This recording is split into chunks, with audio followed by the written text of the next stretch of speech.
안녕하세요. 용스튜디오에 오신 것을 환영합니다.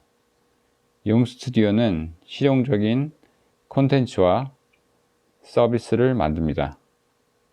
용스튜디오의 모든 활동은 용페이지를 통해 전달됩니다. 용페이지는 정보 탭에 링크를 걸어 두었습니다. 많은 관심 부탁드립니다. 안녕하세요. 앵그리박의 불편함, 앵그리박스 인컨비니언스, 줄여서 API 시간입니다. 저는 불편함에 화가 나 있는 남자 앵그리박입니다. 불편함에는 크게 제품, 서비스, 규칙, 고정관념이 있습니다. 앞으로 여러분과 함께 불편함을 공유해 보겠습니다. 불편함을 발견하고 공유하다 보면 세상이 조금 더 좋아질지도 모릅니다. 고맙습니다. 네, 오늘의 주제는 아날로그 시계입니다. 보시는 바와 같이 이렇게 생겼죠.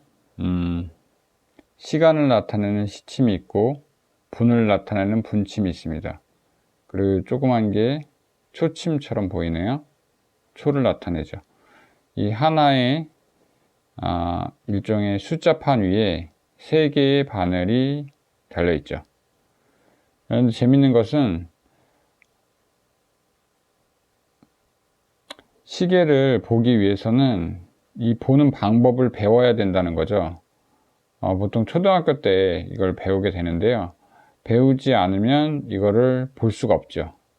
시간이라고 하는 것은 인간에게 있어서 아주 중요한 요소인데도 불구하고 이거를 배워야 된다는 게 뭔가 좀 아쉽죠? 자, 이 모양과 비슷한 것들이 일상에 많이 존재합니다. 몇 가지 예를 보여드리겠습니다. 네, 많이 본 거죠? 네, 자동차 계기판입니다.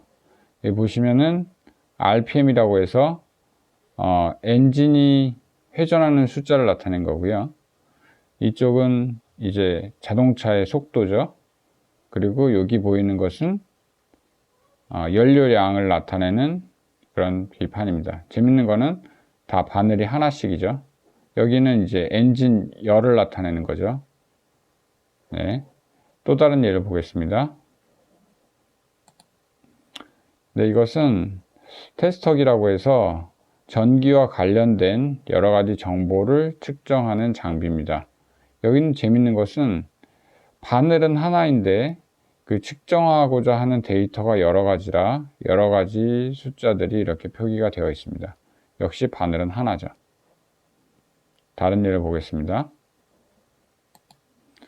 네, 이것은 가스통에 부착된 압력 게이지인데요.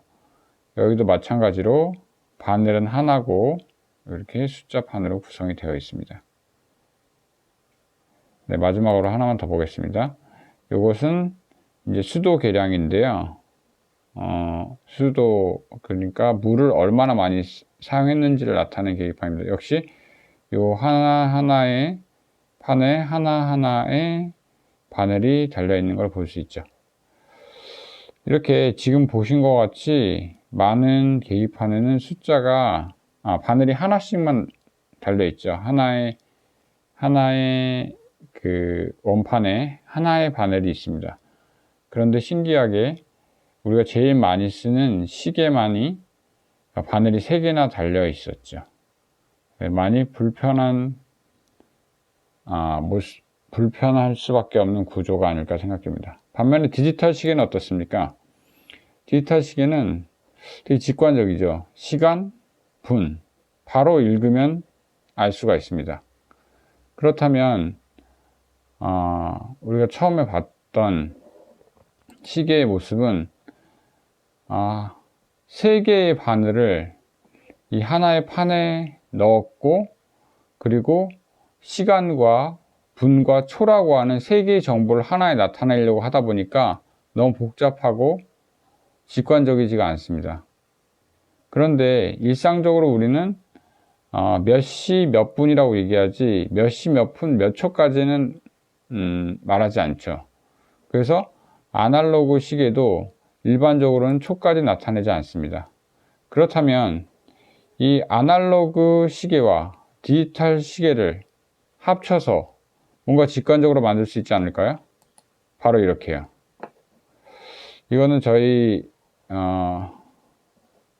자녀가 어렸을 때 이제 만들어 놓은 시계인데 제가 좀 시계를 바꿔봤습니다. 여기 달려있던 분침과 초침을 빼버렸고요. 여기는 시침과 초침을 뺐습니다. 그래서 이 앞에 있는 서클에는 시간만 나타내져 있고요. 뒤에 있는 시계에는 분만 나타내져 있습니다. 그래서 직관적으로 잘 보이시는지 모르겠네. 10시 10분 볼 수 있죠? 요걸 제가 좀 디지털화 되게 표현을 해봤습니다. 이렇게요. 보는 순간 10시 10분 알 수 있죠? 이 시계를 관심 있으신 분들은 직접 만들어서 쓸 수도 있을 것 같고요.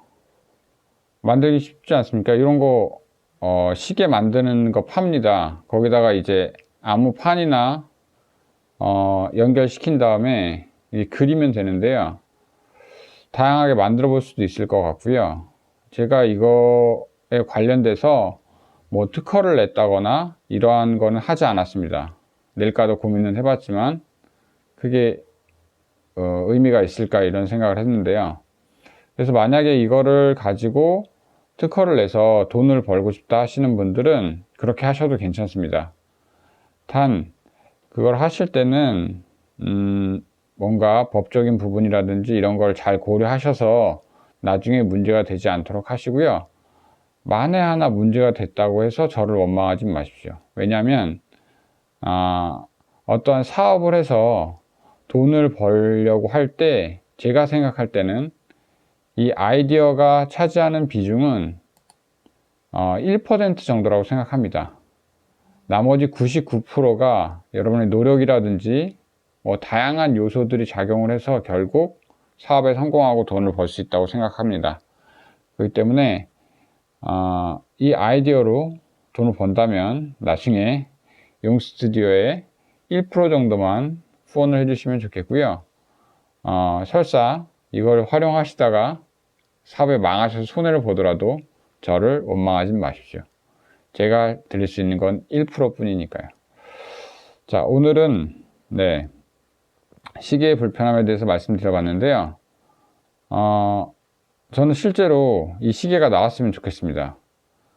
이렇게 못생긴 시계 말고요. 정말 손목시계로도 나오고 그 다음에 스마트폰 다 가지고 다니시잖아요. 스마트폰 안에도 이렇게 생긴 시계가 나왔으면 좋겠습니다. 손목시계로도 뭐 스마트워치라고 있는데 그 디자인에도 이게 적용된다면 재밌지 않을까요? 네. 오늘도 영상 시청해 주셔서 감사드리고요. 인사하고 마치겠습니다. 당신의 불편함은 무엇인가요? 고맙습니다. 네, 지금부터 여러분의 불편함을 공유하는 방법에 대해서 말씀드리겠습니다. 자, 용스튜디오입니다. 여기서 정보를 눌러주세요. 그러면 여기 설명이 나오고 링크가 있습니다. 용페이지라고 나오죠? 요거를 클릭합니다.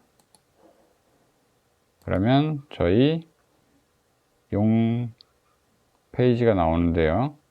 용 페이지에 불편한 게시판이라고 있습니다. 요거를 클릭해 주십시오. 그러면 이렇게 불편한 게시판이 나옵니다. 무엇이 불편한가요? 당신의 불편함을 댓글에 남겨주세요. 다른 사람의 불편함에 의견을 남겨주세요. 공감하는 댓글을 SNS에 공유해주세요. 여기 주의, 중요합니다. 다른 사람의 아이디어에 대해 비판하지 마세요. 비판은 아이디어를 죽입니다. 명심해 주시고요. 그 다음에 여기다가 이제 당신의 불편함을 얘기하시면 되겠습니다. 네, 고맙습니다. 오늘 영상이 도움이 되었다면 좋아요와 공유해 주세요. 공유는 2명. 다음 편이 궁금하시다고요? 그럼 구독해 주시고요. 알람은 꺼주세요. 이유가 궁금하시면 알람을 꺼라 편을 참고해 주세요. 오늘도 시청해 주셔서 고맙습니다.